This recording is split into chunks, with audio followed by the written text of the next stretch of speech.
എങ്ങനെയാണ് ആഴം കുറഞ്ഞ വെള്ളത്തോട് കൂടിയതും പുളിനം കൊണ്ട് മനോഹരവുമായ ഷോണ എന്ന ഈ തീർത്ഥത്തെ നമ്മൾ ഇതിനെ കടന്നു പോകുക. ഏത് വഴിയിലൂടെയാണ് നമ്മൾ ഇതിനെ കടക്കേണ്ടത്? നമ്മൾ ഈ ഷോണ എന്ന തീർത്ഥത്തെ മനസ്സിലാക്കണം. ആഴം കുറഞ്ഞ പുളിനങ്ങളുള്ള ഷോണ എന്ന നദി ഒരുപക്ഷെ വിസ്താരമേറിയതായിരിക്കും. രാമായണത്തിന്റെ ഈ ഭാഗത്തൂടെ കടന്നു പോകുമ്പോൾ ഞാൻ ഓർമ്മിച്ചത് എന്റെ ഓർമ്മകളിലുള്ള തോടുകളെ.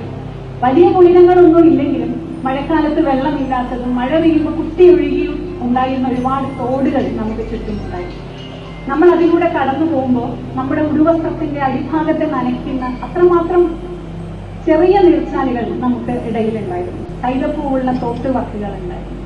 ശ്രദ്ധിച്ചിട്ടുണ്ടോ? നമ്മൾ എപ്പോൾ തോടുകളുടെ വക്ക് കോൺക്രീറ്റ് കൊണ്ട് കെട്ടിയോ അന്ന് അത് ഓടയായി മാറി.